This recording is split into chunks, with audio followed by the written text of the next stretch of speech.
marhaba. Welcome to the Habibis podcast. Three game developers drinking good Arab tea. I'm your host for this fine day, evening, Fauzi Mesmar. And I'm Osama Dorius. And I'm Rami Ismail. The reason why I stuttered, as I said, day, evening, is because in Sweden, it's I think it's almost 11, an hour before midnight, Mhm. as we're recording this. Mhm. And there's still sun in the sky Right. because I'm in Sweden and summer is in full swing. Wow. It's ridiculous how long is it. Like I'm in the Netherlands, I'm a little further south, but day is long. Man, it's Yeah. so good. It's like today was 25 degrees. And nice. the sun, like beautiful weather. The sun was out the entire day, evening, whatever it is. Right. The sun is still out. I Yeah, just it doesn't I set just that long. remember I was in Örebro Yeah. and I was there during Ramadan Oh and my it God. was midsummer Oh God. and it was not good. It was like Oh my night from God. like 11:45 until like 1:30 or something. And I was Oh like, my God. "What? Excuse me?" the longest fast ever. Oh my Right. God. That is probably one of like only two downsides of like the sun being out the entire time. Like one of them is like if it's Ramadan, you're kind of screwed. And the second of all, it makes it really difficult to play video games unless I have to close all the curtains everywhere Right. around the house because I get so much Right. glare on my TV. Yeah. Yep. Projecting and speaking as a parent, I think it would also be hard because you want to put your kids to bed at a reasonable time. That's true. It's really hard to justify wow, that. that sentence went somewhere completely different than I thought. I used to travel with a projector, so I could play video games. I would bring my PlayStation with me and my projector, and I thought when you said projecting was difficult, I was like, oh yeah, for sure. Yeah, projectors. Projecting Projectors are would be really hard. difficult.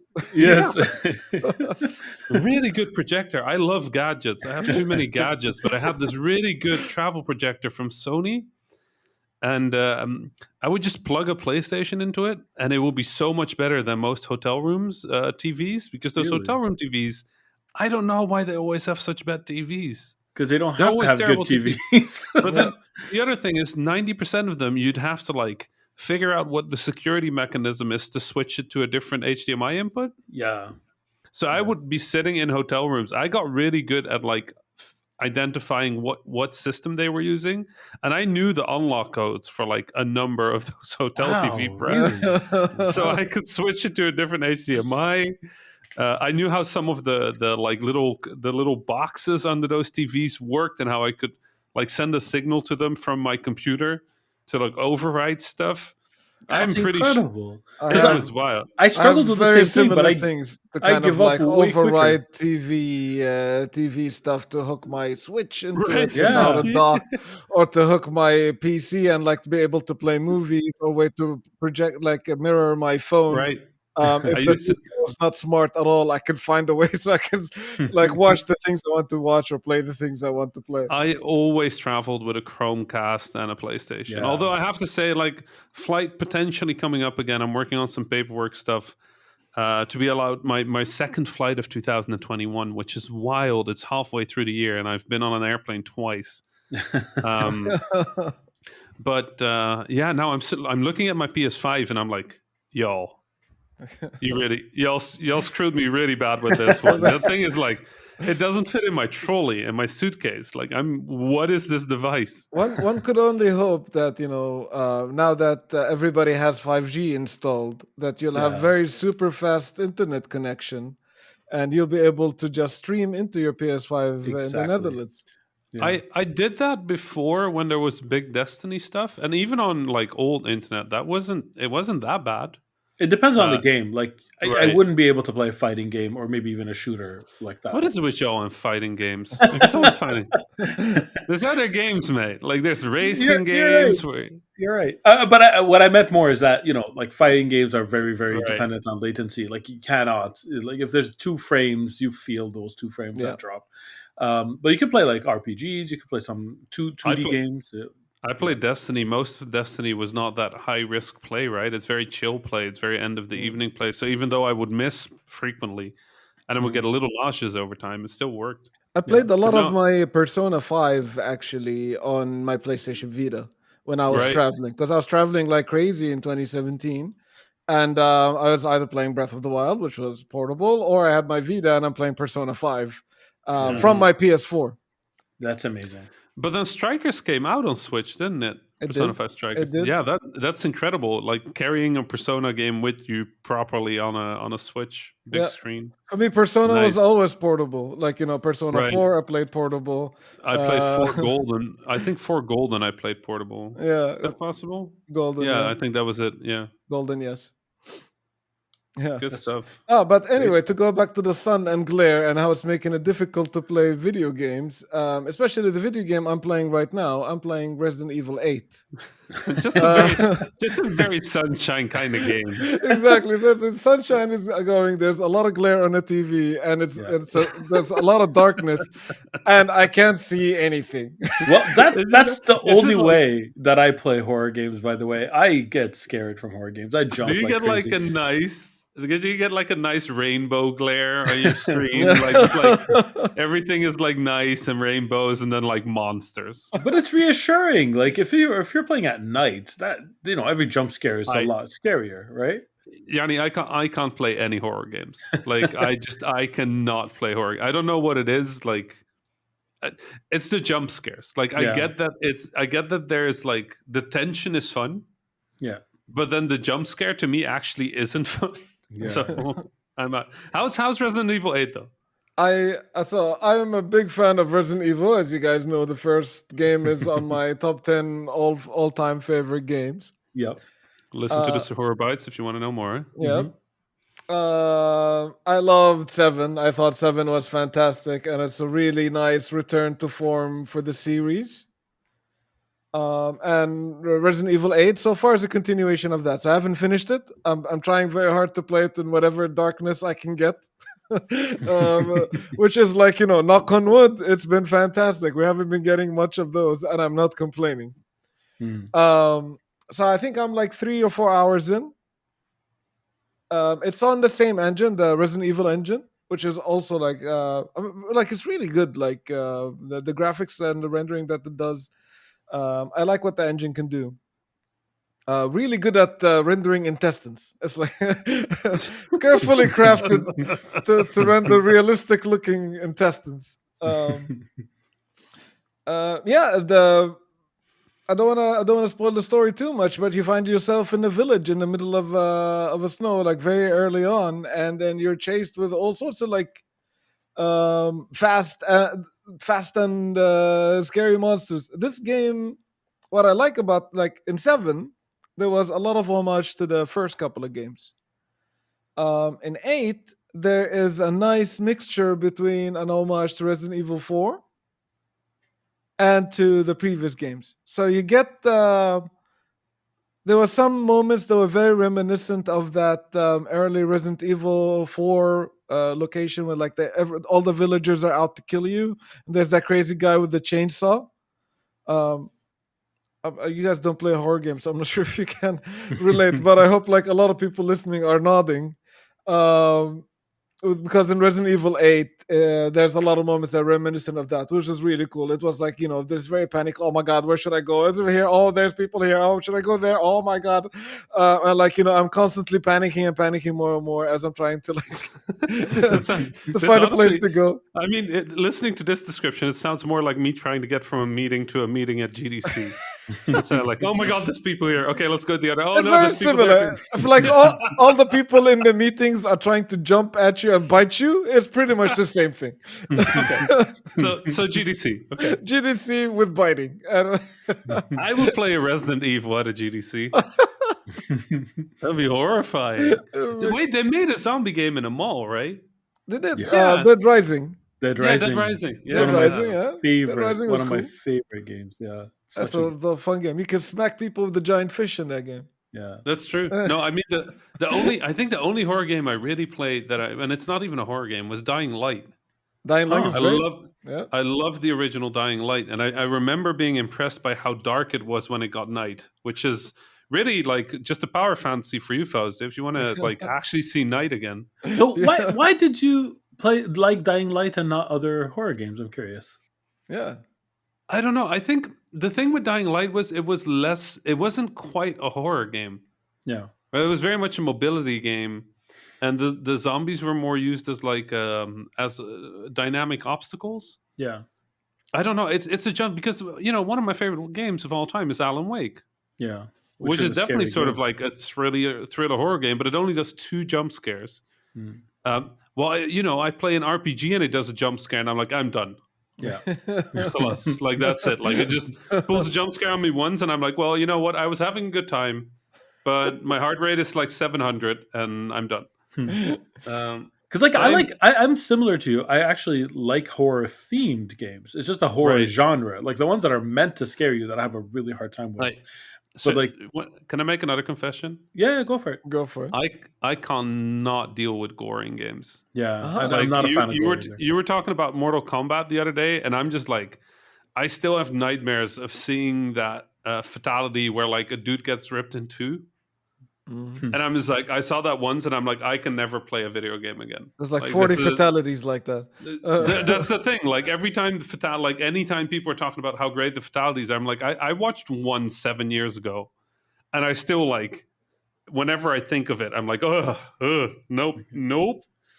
Um, Okay. so the specific combination, what I understand of Resident Evil, which is jump scare style horror, executed really well, and the gore in a Resident Evil game, which involves like limbs getting torn off or bitten off, or like chainsaws or Mhm. decapitations, like that combination for me is like maximum not Rami game.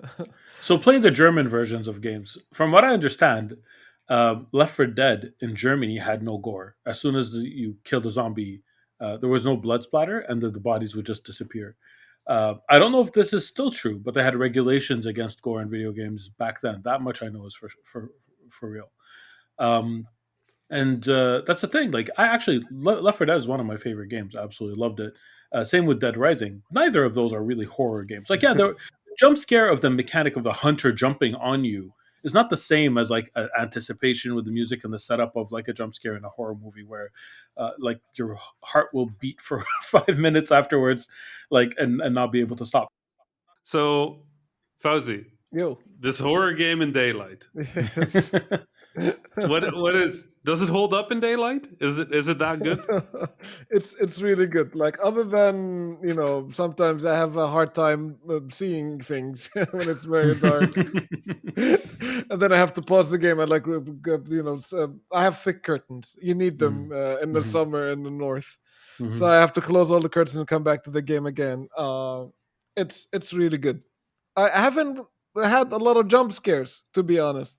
Um, I think it's one of those games that is just a sense of dread the entire time. You're always in danger, and stuff could happen the entire time. But I also haven't seen that many puzzles just yet. They have Right. there's like in the early part of the game, there's the Resident Evil classic thing of like grab a crest or a giant piece of art or sculpture and put it on another piece of sculpture, and then a door would open or something like that. So there's that still, which is kind of cool, but it hasn't been like a puzzle that I need to fix or solve to to progress just yet. But I know it's coming. Are they doing they have the giant vampire lady thing, right? I haven't met her yet. Okay, Oh, I haven't met because her yet. I So feel like I just got to the mansion part of the Mm. game, when I saved to come up and talking to you guys on this podcast. I feel like that is for me, like when I think of Resident Evil, sort of like systemic thing that chases you kind of comes to mind really quickly. Yeah, Mhm. yeah, Mhm. So I'm very curious about how they, because the weird thing about horror games is I love how they work. yeah. I just can't play them. Like I research each of them. Can you watch them? So I can watch them as long as it's as long as somebody else is being terrified. Yeah, Right. then it's entertaining. Right. Then I can laugh about it because that is fun. Yeah. There's this amazing video of Sean Plot Day 9 playing, I think, Amnesia, and he and the monster is chasing him, and he's screaming like this incredible high pitched scream, and he's just sort of like screaming at the computer, and then his phone goes, and that scares him even worse. And then his leg is tensing up, and he starts yelling about his leg tensing up. And this is 20 seconds of complete chaos. Oh, that's so That funny. is one of the best. That's one of my best experience with horror games, was watching Sean horrified. Watching me is very similar, with the exception of like I keep my phone on silent. But there were multiple times like, where am I supposed to go? Oh my god, there's more people here. What am I supposed to? Oh my god. so, So so- incoming Fauzi streams scary games for the Habibis. I would watch it. Oh I hell would yeah! watch it. Oh hell yeah! I'm having a lot of fun with it. Chances are I'll Good. be talking some more about it next week. So yeah, I'll Excited to keep hear you it. posted. What's what are you playing, Osama? Are you playing anything? Well, yeah, but actually, I wanted to start to talk about a movie that I saw. Oh. I saw the new Disney movie Cruella. Also a horror movie. Yes, or not really, actually. I So mean, yes, was there enough Twitter discussion about this that we can talk about like some of the plot?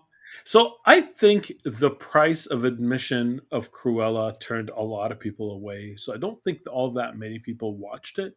So I think I'll still stay clear of the plot mostly, but I can still talk about it and its themes and the intention and the subject. There's just one thing I want to ask about later on, but like, okay, let's hear it. Okay, so Cruella is based on the same character, Cruella de Vil, from the 101 Dalmatians movies. If anyone hasn't seen those, they're classics. They're really good. There's both an animated version and a live action. I don't remember the live action. I've seen it. I don't remember it. But the animated version, I must have seen 100 times when I was a kid. I really love that. And Cruella is the antagonist of that movie. So going into this one, I really didn't know what to expect. Was she going to be an antagonist again? Was she going to be like she's clearly the protagonist of this movie in one way, but is it like the bad guy wins type of movie or not? And again, without going too much into the plot, it's a heist movie more than anything else. And that kind of works because she was a criminal and she had like a little band of misfits that followed her around that she called names. There was a lot to love about the movie. It had a lot of style, and Emma Stone is an incredible actress. She oozes charm. Like you can't help but like cheer for her from the beginning of the movie till the end. But the movie was, I think, it was shackled by what it had to be. It almost feels like it could have been more if it wasn't a Disney movie and it didn't have to appeal to kids. I'm happy it appealed to kids, by the way, because I saw it with my kids. So that's not exactly a thing I'm going to take away from it.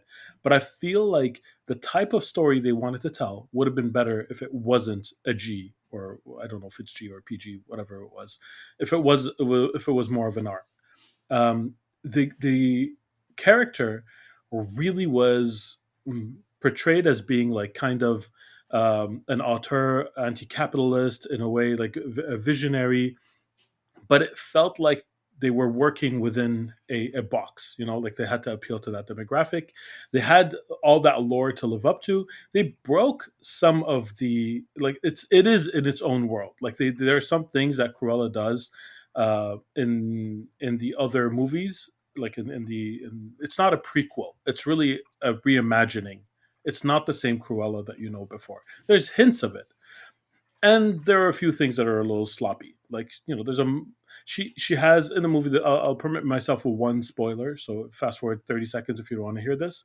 But in the movie, she has two personalities, and it's kind of like a sloppy take on the multiple personality disorder. It's not that part wasn't handled gracefully and wasn't done. I feel very respectfully. Otherwise, the music is incredible, but some of the plot points are there just because of the other movies, and it failed the movie. You know what I mean? And I feel it was like at least 30 minutes too long. I think they could have shaved off some time and still had a better story. So that's it. Like I enjoyed it. I don't know if it's worth the price of admission as is, but like it was a fun ride throughout. All right. So here's the one thing, and this is a spoiler question. Okay. So we'll figure it out in the show notes or something. But on Twitter, the Yes. one thing that I got from Cruella I know what is you're gonna that ask. is that the inciting incident for her going evil Yes. is that a Yes. Dalmatian like drop kicks her mom off a cliff. You're very close. 3 Dalmatians drop kick her mom off a cliff. Yes. And that was the first scene where I rolled my eyes big time. Because that's what I mean, that the movie was shackled by like what it had to be, because she's a villainess in the cartoon, right? And they needed to kind of justify her anger. So like all the callbacks to the cartoon, they didn't need that. They like, if they didn't have the cartoons, if this was just like, tell me a story about a new person who goes through it, it would have been stronger. The other spoiler that I'm going to permit myself, since we're in spoiler territory and people can skip if they want, is that in the cartoon she kills the Dalmatians and makes a coat for herself, Right. which is like her. That's who she is. She's walking around with a coat with Right. with Dalmatian spots. Literally dead puppies. Yes. In the movie, you see her with the coat at one point, and you're like, oh, she killed the puppies. And then you see the puppies, and you're like, oh, she didn't kill the puppies. That's just like a costume that she's wearing that kind of looks like that. Like, it's just aesthetic. You know what I mean? Right. Another Right. thing that they like. Anyway, it's fine. I rolled my eyes a couple of times, but I'm just think so happy that the dropkick thing is true. it's true, and it's so out of left field. It's all like, really? Did you really need that? And all the jokes that it spawned on Twitter about all the other villains getting their own movies and having their own origin stories based on like what it is that they hate. Like, a Yeah. bookshelf fell on Gaston, and that's why he hates Yeah. books. Or whatnot. But That like was hilarious. it is true though. Like for all the Twitter can be very reactive and it can be over the top, but it is a little weird that we're getting all of these movies about villains actually being good people. I'm like, Yeah, wait, it excuse is. me, It is. what wasn't the point of these movies that there are bad people? Like, Yeah. was that? I don't know. I don't know. Cruella does not seem like the kind of person that really needed humanizing. No, no. But but okay, I Yeah. guess. So I was still intrigued. I'm happy I saw Right. it. It Okay. wasn't a perfect movie, but it had a lot going for it. I think like a fan edit will come out one day that's going to make it a better movie. That's all. We are in the I just it's gritty, right. dark part of cinema history right now. So it's all about exploring the villains and finding out how they're round characters and stuff like that. Right. Yep. Cruella begins. Cruella And begins, next comes the exactly. black, white, spotted night rises. It's gonna be great. Yep, that's when she really kills a puppy, right? Right. Yeah, I also played a video game. It's a video game that y'all have played before. I played Observation.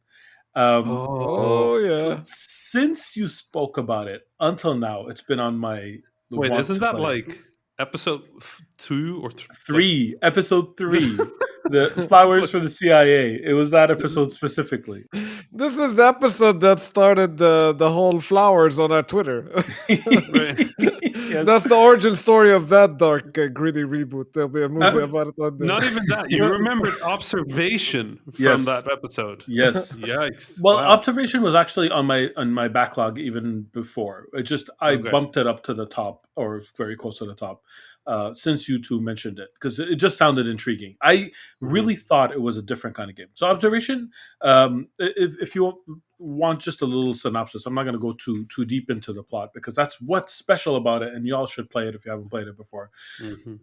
But in it, you like the way it starts is you're an AI and you're on a spaceship, and you're awakened by this astronaut in space. An astronaut's like trying to figure out what happened. So while the astronaut is trying to figure out what happened, so are you. If you go in blind, you don't know what's happening. You just wake up and you're like, oh, I guess I'm a computer. I'm an AI. Okay, and then this astronaut enables like some of your systems, and they come on gradually, one after the other. So the tutorial is seamless. You're like, oh, I could do this now. Like, Oh, I could jump from camera to camera now. Great. Oh, I could actually turn these knobs on and off and to accomplish things. Oh, wow, I could actually put my consciousness in this floating orb so I could actually move around the space. So the game impressed me in two ways. Like like a lot. It like really really impressed me in two ways. One is just the atmosphere. It was out of this world. I don't know how they were able to do it in a game where you could literally put down the controller most of the time and just wait. They gave you the sense of impending doom and urgency all the time. And it was like a false sense in most cases. In most cases, you could just like wait. You could just put the controller down and nothing is actually going to happen. But just from the sound and the events that happened before, and the music and the voice of the character urging you, there's this thing pushing you on. You can't stop playing. I don't know if you two felt the same way, but it was like the atmosphere was constantly pushing you forward. Am I right? Hmm. Yeah, for sure. Yeah. For Yes. sure. And the second thing is that the story was genuinely surprising. Like it was on my backlog. Even before I had seen it, I saw a couple of good reviews. I didn't understand what the setup was at all. I didn't even know from the trailer that you were the AI. I thought you were the astronaut and things were going wrong. It wasn't very clear. It was fuzzy, but that setup of you being an AI, a disembodied AI, and all the abilities that you have on the ship is really something. When you start seeing the bits and pieces of the story, like I don't know how much I'm gonna spoil it, but it's like shocking. It's not what you expect at all. Right. I mean, I tell everybody the same thing. Whether you want to play the entire game or not, do yourself a favor, play the intro. Yes, at least the Right. intro. Exactly. Play the intro until you've seen like the game does a cold open with a late title card. Yeah, Like Mhm. play until the title card. yeah. Yep.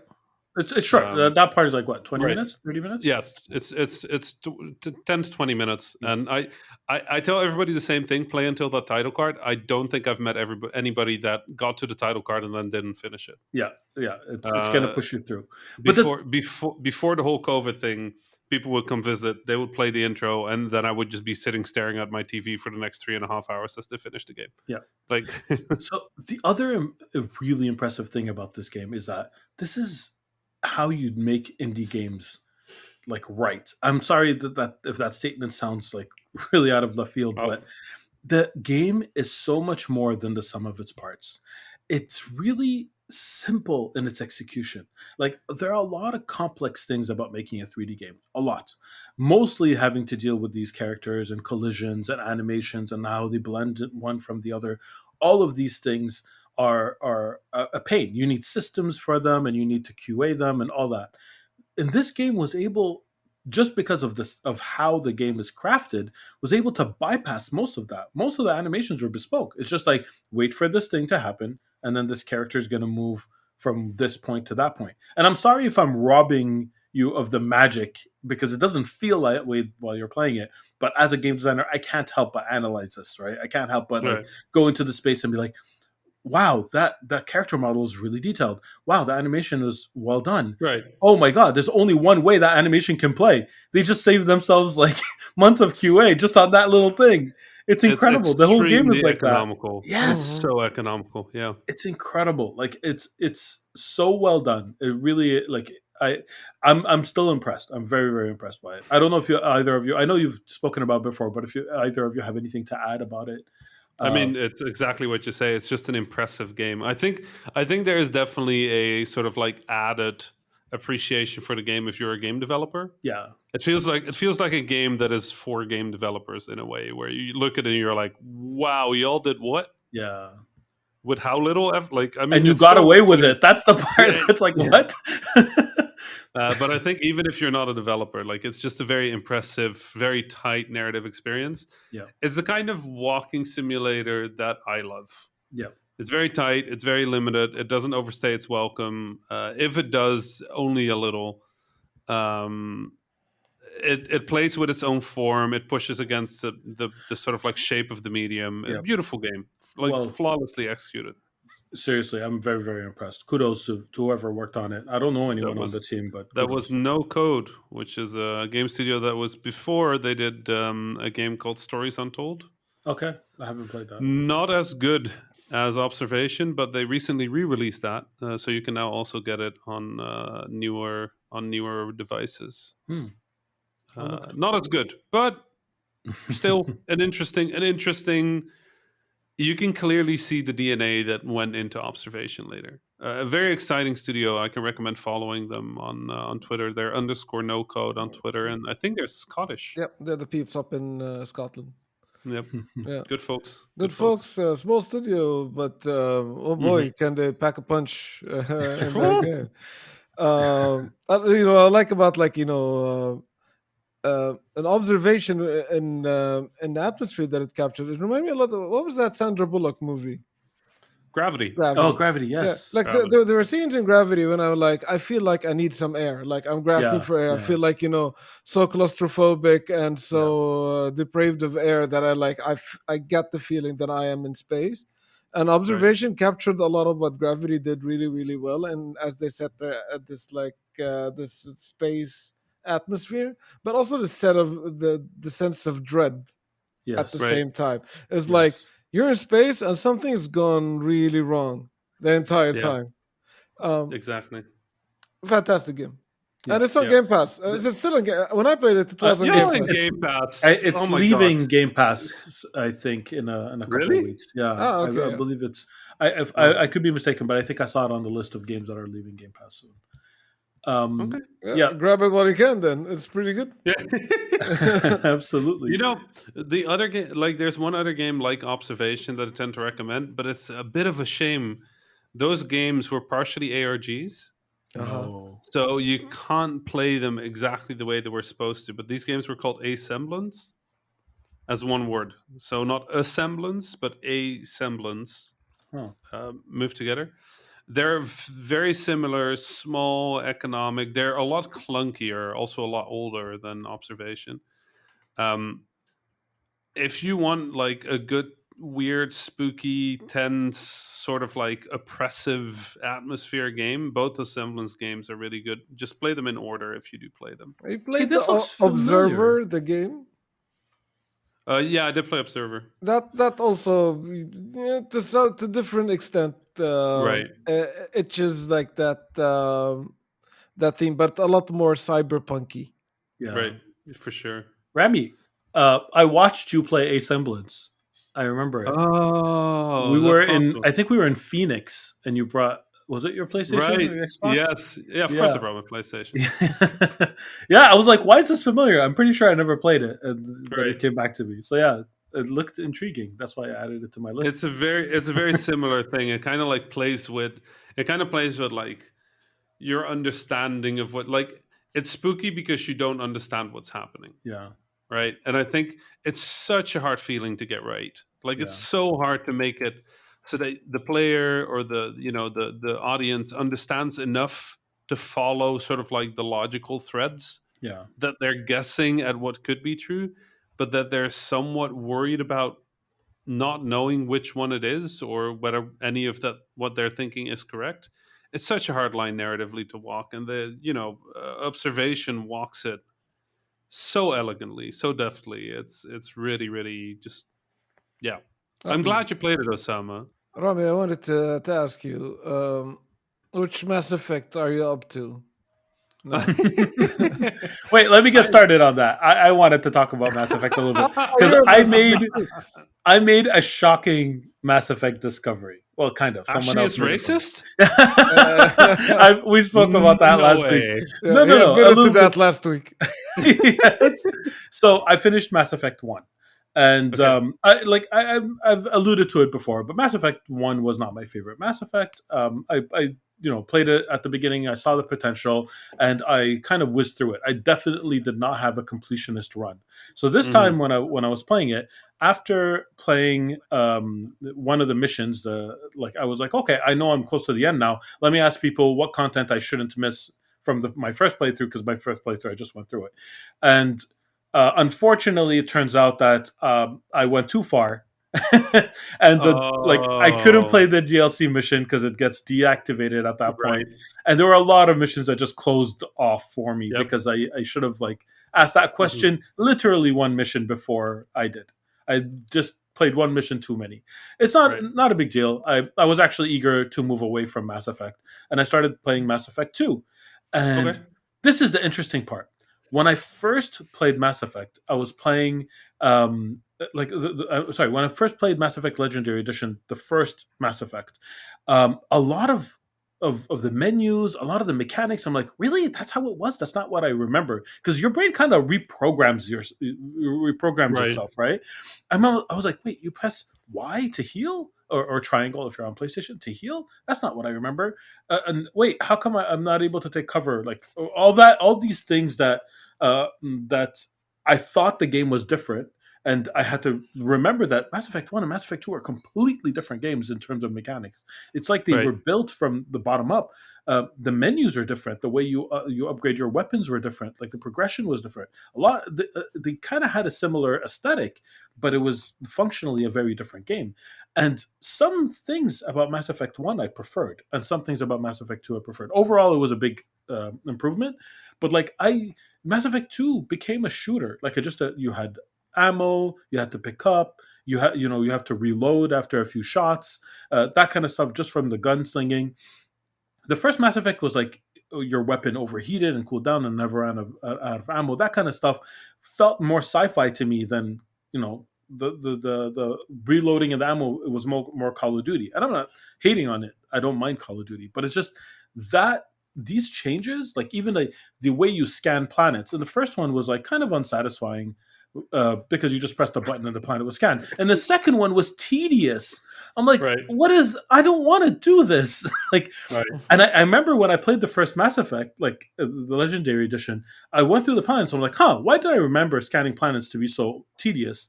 It's not so bad. Whatever. I just press a button. I move on. It's not a big deal. Then I played Mass Effect 2. I'm like, oh, that's what it was. Like, I mean, honestly, the problem with 1 is that all you were doing was like dropping the Mako onto planets and Yes. then driving from icon to icon. Yeah. In Mass Effect 2, they went like, okay, let's not do that. Let's make every planet bespoke, and we'll make it a scanning mechanic. And they made it way too complicated. I think by 3, they kind of figure out what they needed to do. I can't even remember what that is. I'll get to 3 and I'll let you know. I won't tell you then. I like scanning planets. What's wrong with scanning planets? Rosie, my thumbs are now the thumbs of a 30-year-old man. Okay? I can't sit there holding the left thumbstick to the left for like 35 seconds while holding the left trigger and then pressing the right trigger. Yeah, I'm tired, man. I get it. But it's like the one thing everybody recalls from the game. They were like, did you play Mass Effect 2? Yes. And I scanned all the planets. Everybody says that. It's all about scanning all the planets. But that's the thing. It's because the other puzzles in the game were actually clever. Like you felt like a hacker when you were connecting these things, right? Oh no, I didn't. Okay, I liked them. I thought they were like you get bored of them after a while, but they felt like a puzzle that you were solving. Right, fair. This didn't feel like a puzzle you're solving. It didn't. It felt like a chore you had to do. To me, at least. And everyone's different, and people have different. No, I agree. Yeah.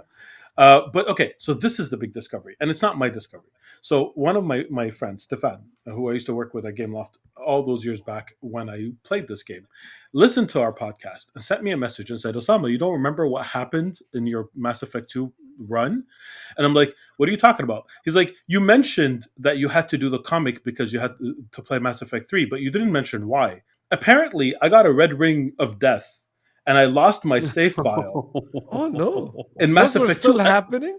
yes, and I lost my save file while playing Mass Effect 2. Oh boy, you're in for a treat. Yeah, I'm gonna find out at some point if I played this game before. 3 then? Have you played Yes, Mass I have Effect played 3. I have played 3, and I used a comic book thing to generate the choices. The save game, to generate the choices I did before to be able to catch up. I'm almost done. I'm almost done. I'm finishing up the final DLC of Mass Effect 3 before I go to the finish. And God, what a series! Just genuinely, the thing that I've come to appreciate, I think, most about Mass Effect is that every game is exactly the game it needs to be, even though every game is flawed in its own ways. Right? Mass Effect 1 is this like strange exploration weird RPG game with a shooter like tacked on, Yeah. exploring these planets, driving over. But you know, the thing you remember from Mass Effect 1 are like a number of big choices and driving over these Mako. planets with the Mako, Yes. right? That's what you remember. But Yeah. then you get to Mass Effect 2 and you don't get to do that anymore.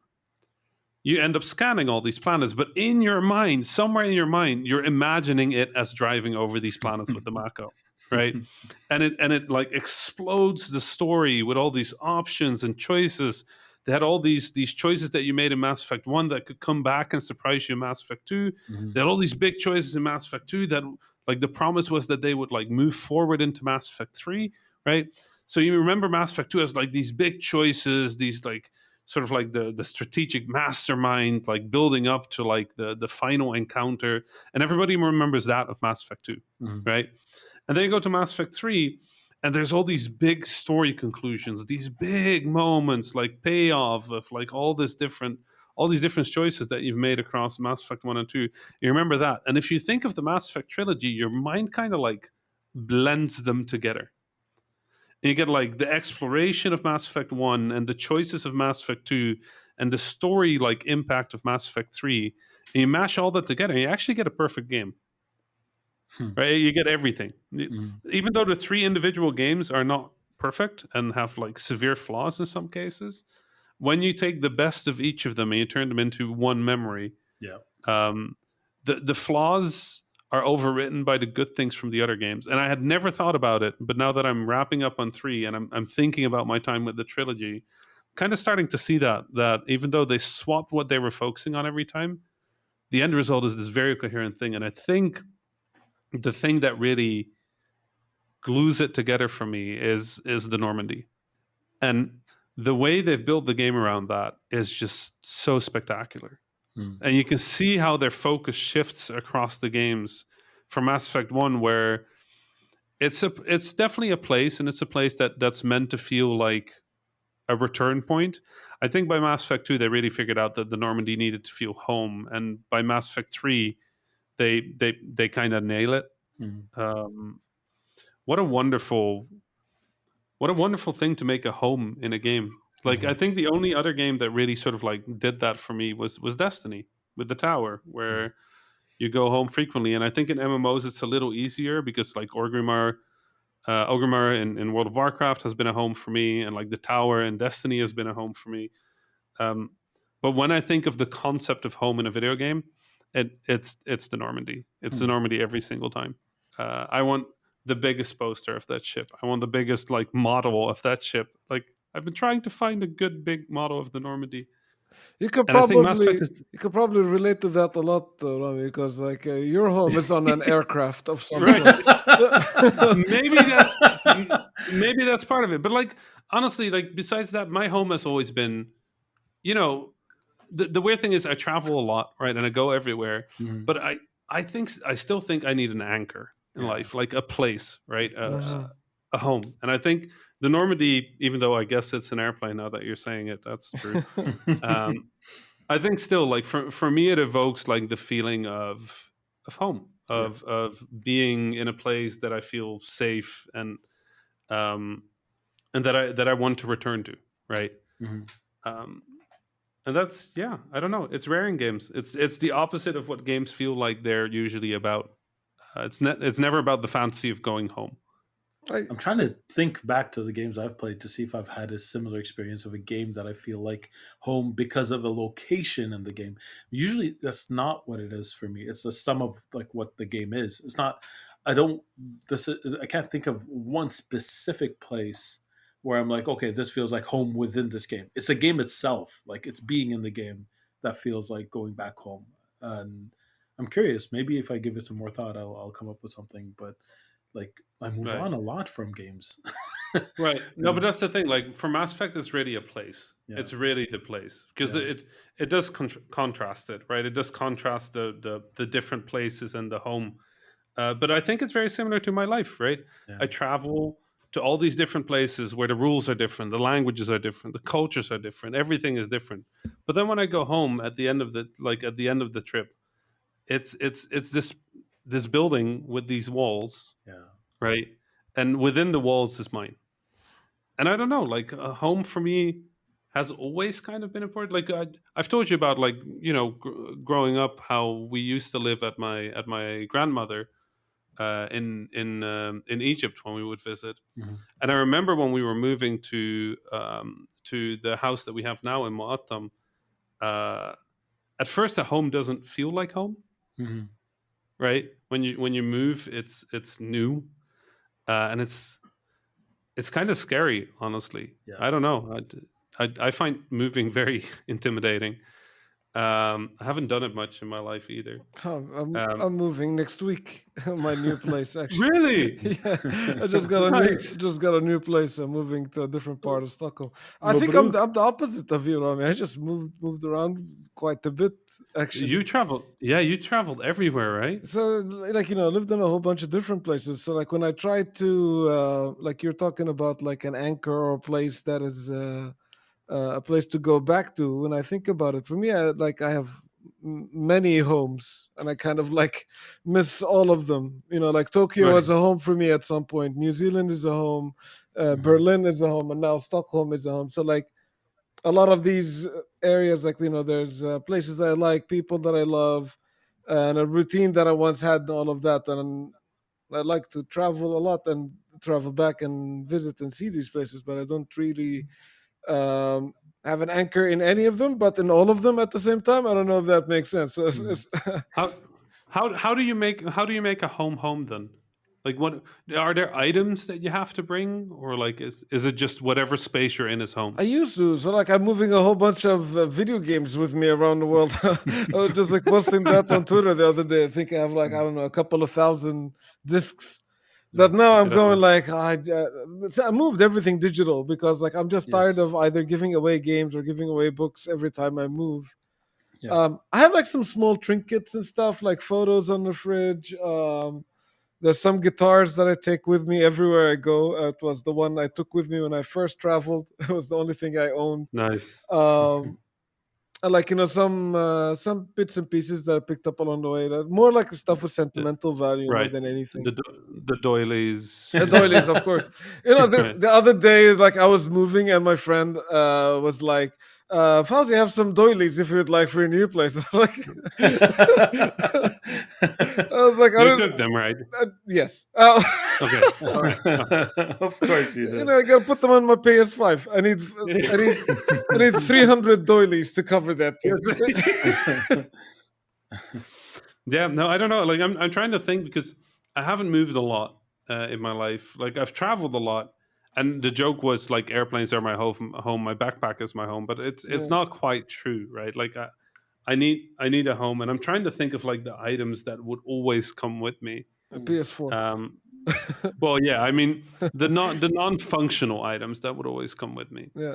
right? Let And me it's guess. it's It's your leather jacket. the jacket. The The jacket jacket. will definitely come. No matter what Uh, temperature it is, you're wearing that thing. I just I've wear that witnessed that. jacket. We were Right. together in Phoenix, Arizona, and it was, what was it? Almost 50 degrees Celsius. It was Yeah, like it 46. was an Yeah. impossible heat, and he was in his leather jacket that he never took off. It Same was same incredible. experience. We spent a week together in Singapore. I could take off my skin if I could. It was so hot. And he's just, walking around in his leather jacket. Oh my The funny god! thing, the funny thing is, normally when people ask about it, I'm like, I'm Egyptian. But with you guys, I can't do that. Yeah. And you just go like, yeah, we're also Arabs, but we don't do that.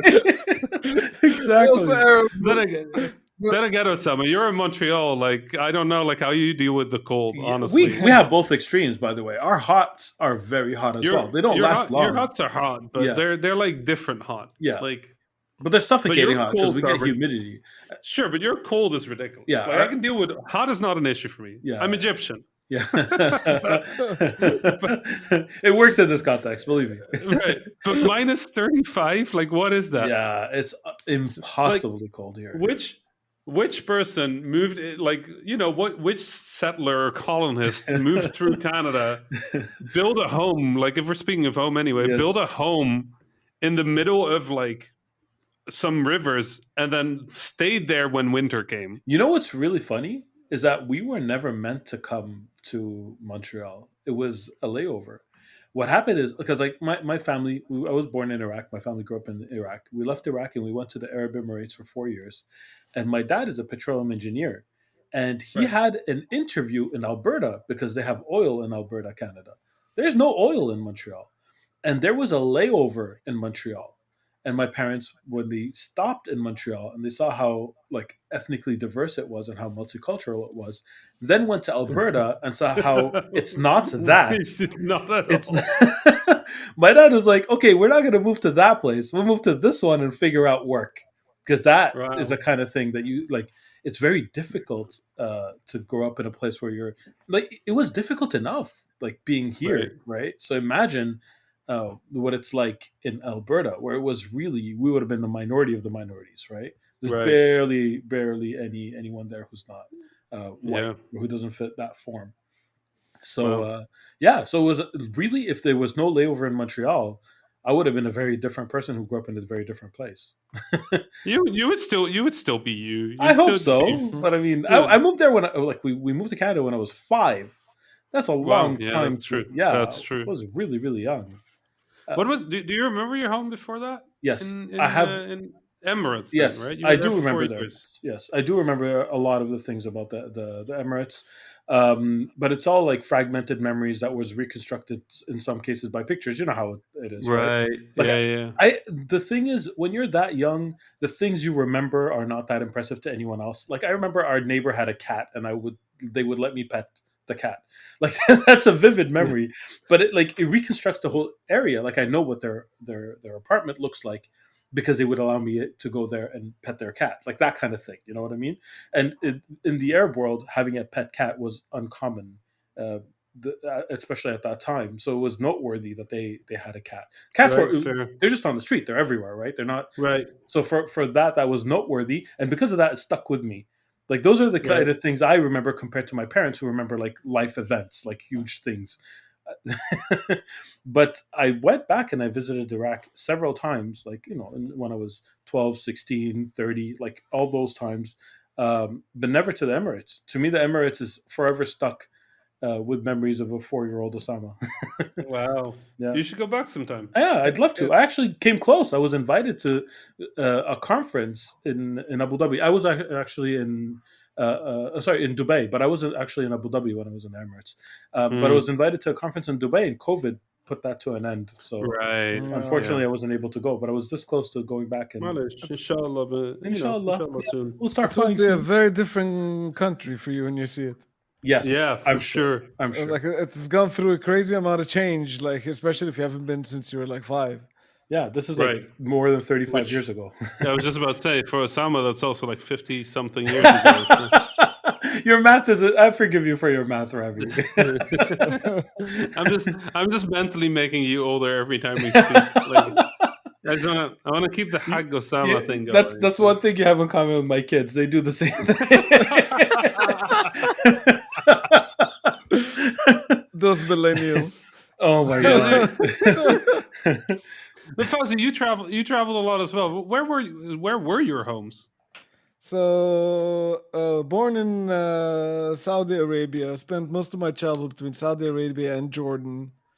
Hmm. Then lived in Jordan, New Zealand, Japan, Germany, and now Sweden.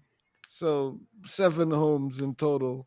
Wow. There was a stint in Thailand for a bit, but doesn't count in the same way. But yeah, seven Mm. seven homes in a bit, and it's a really interesting things. Like I'm I say that to some people. I'm in a perpetual state of homesickness. Right. wherever Yeah. wherever I go, I'm homesick. Like when I'm in Jordan, I'm homesick to a bunch of places. I'm in Right. Sweden, I'm I miss a bunch of places. And like I left Japan and I went back for a visit. Was 2019 last time I was in Tokyo. It was 3 years in between. And when I went back to Tokyo, it was like that feeling that you get when you go back home, like, oh yes, great, I can finally Mm, go back to eat the stuff that I miss, go back to my favorite restaurants, mm, catch up with all my friends I haven't seen in a while, and do the things that I used to do and that kind of stuff. um, and yeah, it's the same for me whenever I go to any city. Berlin is like that now. and Stockholm is definitely like that when I fly back. Right. So Yeah. yeah, No, I mean, for me, home was always two places. We had a home in the Netherlands, we had a home in Egypt, and Mhm. the home in the Netherlands, that was, a lot of my childhood memories were there, and the home in Egypt was always like the nicer home Mhm. mm, because it was the vacation home, so there wouldn't be school. Uh, yeah, but I remember that house coming together, and it's this 4-story apartment because the neighborhood it's in had a height requirement. It couldn't be taller than four floors. uh-huh, And at the bottom floor, you would have like the entrance, and there would be a garage that was never finished. And a guy lived there, a Beweb, uh-huh, a concierge, right? Um, and his name was Ali. And him and his family lived there, and he took care of the building basically. It was this white building, very traditional, sort of like Egyptian style balconies, all yeah, 4 floors of balconies. Um, we live on the third floor, and it's just this. We talked about it a little bit about on the what was it, the interior design episode, yeah, Yeah. right? Yeah. A very Egyptian house, and I would have a room with my brother Mm. with air conditioning. And that for me, that room honestly was 90% of my time there because I would be sitting, if I was at home, I would be on my Game Boy or on my laptop, getting yelled at by my aunties to come out for food. Um, but yeah, no, I don't know. Like I always had two homes, yeah, and I think I recognize the feeling you talk about, Fauzi, mm, in that I always felt too Dutch to be Egyptian, and always felt too Egyptian to be Dutch. Yeah. mm-hmm. I Like, can imagine for you that's way more, right? Like you feel too much everything to be anything. There's a lot. Yeah, I really get a lot of that. Like like when I watch the Olympics, and or the World Cup, and there's teams playing against each other. Like I could cheer for like at least 7 teams, if not more. Right. yeah. Well, I mean, a much higher chance of winning. Yeah. Yeah, It, it's very I'm Dutch. interesting because, like, depending on what circle I'm in, it has a shift. Because, like, I identify as both Your code Iraqi and switched. Canadian. Yeah, but Yeah. if I'm like in a Canadian setting, I'm Iraqi. But if Mhm. I'm in a international setting, like when I'm in like I don't know, wherever I'm in Australia talking to Then you're people, then Canadian, I'm Canadian, and right? it's not something I do consciously. It's just that's how I present Hmm. myself. I'm curious if other I'm people the, feel the Right. I'm the same way. oddball in every setting. Yeah. Right. I'm the guy that lives everywhere, in every Right. But setting. but which countries? Which I can't ask which ones do you like best, but It's hard. because I hate that question when people ask me that, like, what do you like better, Netherlands or Egypt? They're both their own places, Yeah. right? They're both home in different ways. But this question I can answer. Uh-huh. If Jordan was playing Japan in the World Cup finals, Oof. So if that happened, first of all, So Jordan making it to the World Cup to begin with, Yani, we're not going to talk about the specifics of how it happened. and then This Japan happened. making it to the final. Like there's so much miracles that has happened at this point. I am ecstatic that this It man. is a wonderful. It is a wonderful year for Jordanian and Japanese soccer. But who's your which root for? flag goes up? Legendary year. Oh man, that's so hard. You know what? Like there was one time, like the Jordan and Japan played against each other. It was an Asian final, Uh, Oh. and I couldn't decide on who to cheer for. who won? I forgot as well. I think it was Japan. Uh, just just traumatized and I repelled think the it was memory. Japan because, like genuinely, like maybe I'd feel peer pressure from the people around me that I have to take a Right. stance. But You were like, watching this from Germany, probably. but like when Japan scored, I was happy, and when Jordan scored, I was happy. Yeah, of course. I had a hard time. I remember the Netherlands playing Egypt once, and I just didn't know what to do with myself. Yeah, what am I supposed to do? Like, and you kind of want to cheer and cry at the same time. Like, go! Oh no! Wait! Oh wait! No! Yes! No! You root for a tie. Wait! Yeah, but that's why I went with finals, because you can't get a tie. You can't. No. Can you imagine having to watch a penalty shootout between Jordan and Japan? Fauzi? Can you imagine? the tension.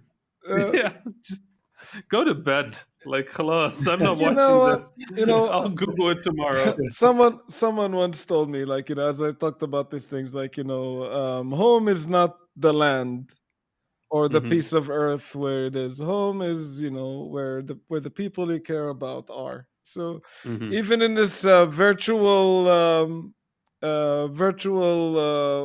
world, this this hour or so that we spent together every week, the three of us, that's a bit of a piece of home that I get with people that I like, and I spend Very time with, true. and we get to talk. Absolutely. So wherever we go, I keep joking about this. I've never seen Rami in the Netherlands.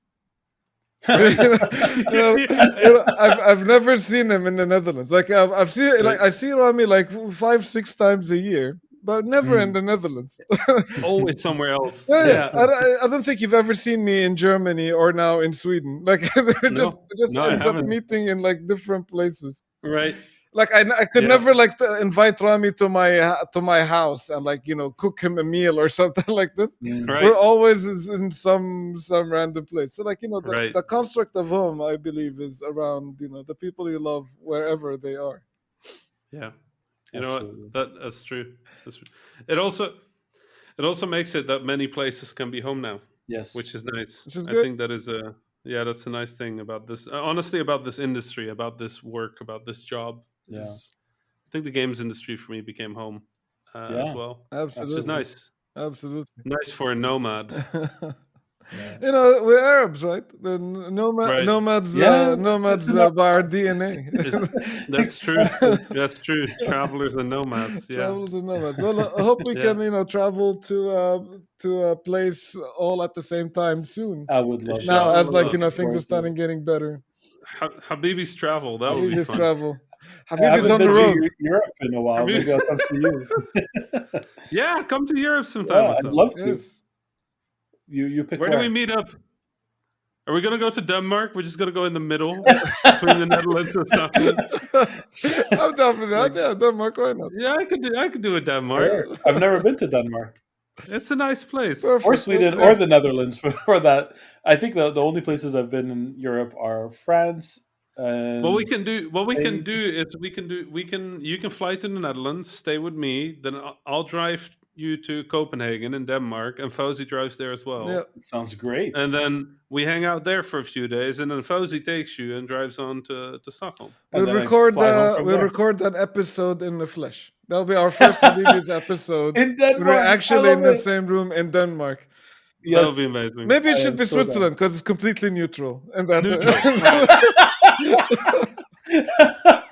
Trying to think of what the neutral Arab country is, and I gave up. No, it doesn't exist.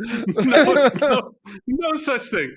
Oh, neutrality. Switzerland is also a mess. Let's do Denmark. I prefer Denmark. All right, Denmark is. All right, so until we record this episode in the flesh, we keep on recording these virtually, and I think that's the end of this one.